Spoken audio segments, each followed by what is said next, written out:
What's happening, financial coaches? It's Pete here. Hey, want to show you one of my favorite graphics for credit scores. Now, the reason I'm bringing this up is because I get a lot of inquiries about how to increase my credit score. And usually it's not just because people want to increase their credit score and they feel good about just having a higher score, but it's usually people that are trying to get their first car loan, get an apartment, apply for jobs.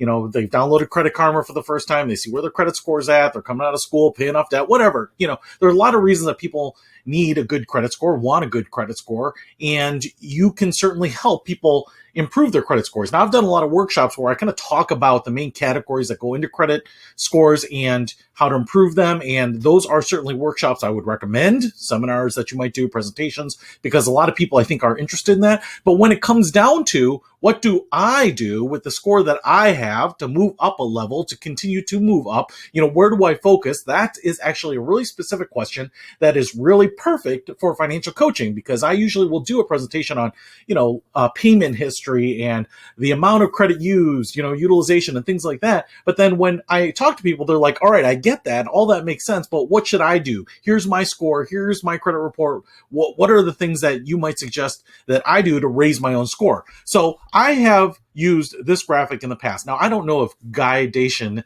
is the originator of this. It kind of looks like they're branding it on their own, but I'm just going to pull it up here because this is essentially the same thing I've used, but I have my own graphic, so I don't know who originated it. But it's all about the same, and I'll probably put a link in the description to this particular graphic. But what I really like about this is if you look at the colors here, excellent to very poor to red to green. That's kind of what you expect, is people to kind of move from wherever they're at, maybe very poor to focus on poor, or fair, moving to good, or good to excellent, right? Now we actually have the major categories here: credit card, debt utilization, payment history, derogatory marks, age of credit, total impacts, total accounts, and credit inquiries, and the types of credit. And, there are a bunch of those different things that go into it.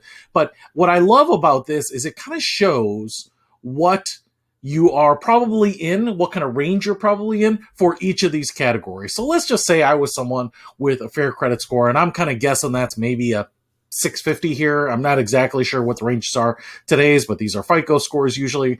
I think it works with Vantage scores pretty closely too. But when you say like fair and they look at this, does this make sense to them? Does this make sense that they are probably using almost half of the credit that's available to them? Does this mean that their payment history, while pretty good, is not perfect? They may have a late payment, a slightly late payment, maybe from a year or two ago that's still on there. A derogatory mark, maybe just one of them, certainly not three or four. That might put them in a bad zone.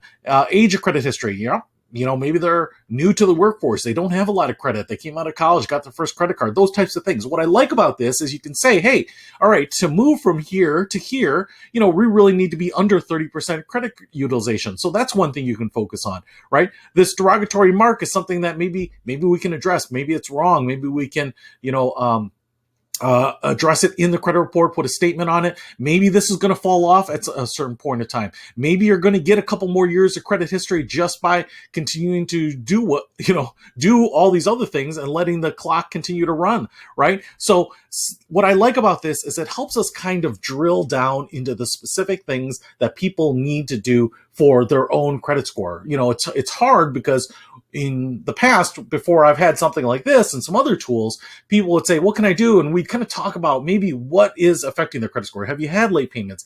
And it wasn't really easy because maybe I didn't have that credit report to look at. Maybe they didn't pull it. Maybe they were saying, listen, I think my payment history is great. And we didn't realize that that is actually what they needed to work on. So what we can see here is just kind of give them some ideas really in some of these big bucket areas.